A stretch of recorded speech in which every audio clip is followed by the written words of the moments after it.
Okay, good morning guys. Welcome back to Evangelist TV. At para sa episode na ito, medyo kakaiba po ang ating tatalakayin.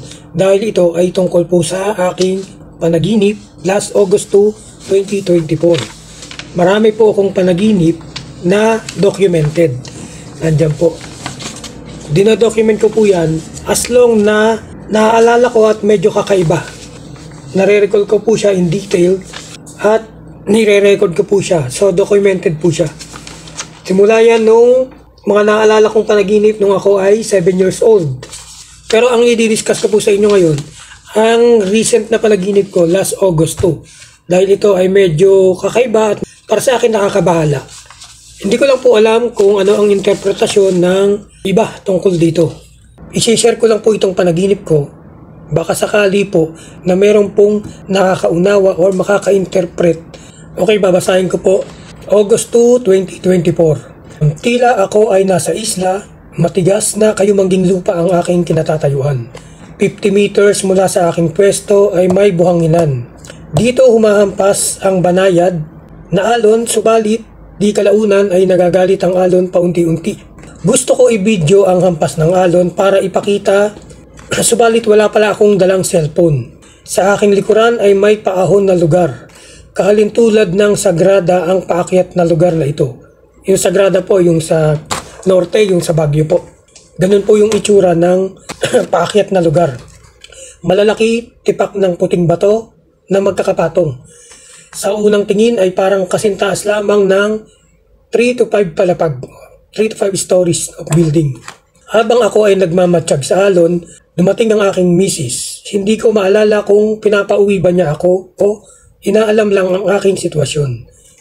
Di nagtagal, lumaki ang alon na kasintaas ng bundok sa aking likuran. Dahan-dahan subalit mabigat ang paglamon nito sa lupa. Kulay lupa ang tubig, gumagapang papalapit sa aking kinatatayuan. Wala na si misis ko bago pa sa tagpong ito. Naglakad siya papalayo at di ko na matanaw.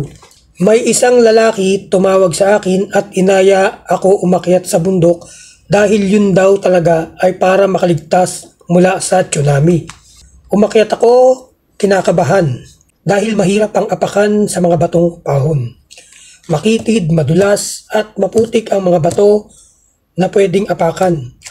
Mabilis ang tubig na para kaming hinahabol. Pagdating sa taas ng bundok ay may kuweba. Ang kuweba ay nabuo sa tipak ng malalaking puting bato. Sa loob ng kuweba ay may lagoon na walang tubig. Parang malaking dikdikan ng mani na walang laman ng itsura nito. Nagkakaroon lamang ng tubig kapag inaabot ng tsunami. Parang kuweba po siya, white yung kuweba. Parang marmol, parang ganun po yung dating. Tapos sa gitna po niyan, ng kuweba na yan, meron pong lagoon. Tapos nagkaroon lang po ng tubig yung lagoon dahil inabot ng tsunami. Sabay kami nakarating sa taas ng isang lalaki, yung nag-aya po sa akin. Subalit nawala siya nung ako'y nasa taas na at dulo ng kuweba. Nung safe na po ako sa kuweba, nawala po yung lalaki. Mula dito ay kitang-kita ko kung gaano kalaki ang tsunami. At unti-unti naman itong bumabalik na sa dagat. Pagkahupan nito ay bumababa na po sa kalagitnaan ng bundok yung tsunami.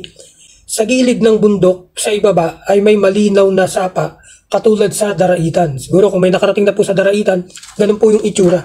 Dito nakita ko gumagapang sa ilalim ng sapa ang Titanoboa na dragon ang ulo. Sobrang laki na halos sakupin na ang buong sapa.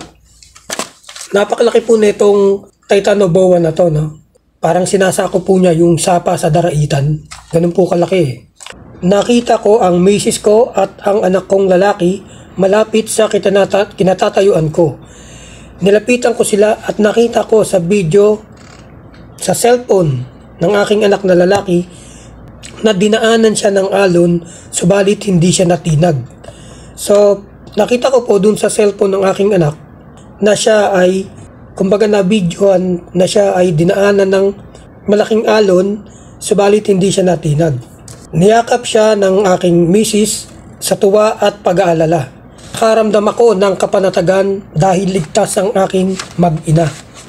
Ang sumunod na eksena ay nakatingin kami sa sapa habang may malaking buwaya at anaconda ang pinagtutulungan kainin ang Titanoboa. Nakapenetrate ng gusto ang buhaya dahil nakita ko nakakain niya ang laman sa bandang hulihan ng Titanoboa. Habang ang anaconda ay nakakagat din at pilit pumupulupot sa Titanoboa. Sa sobrang laki nito ay 25 to 30% lang o halos nasa ibabang bahagi lang ang kanilang nadadamage sa Titanoboa. So doon kinakagat po siya. Nakikita ko po may mga laman na nabubungkal sa bandang hulihan ng Titanoboa. Tiningnan kong muli ang kabuuan ng Titanoboa na may ulo ng dragon.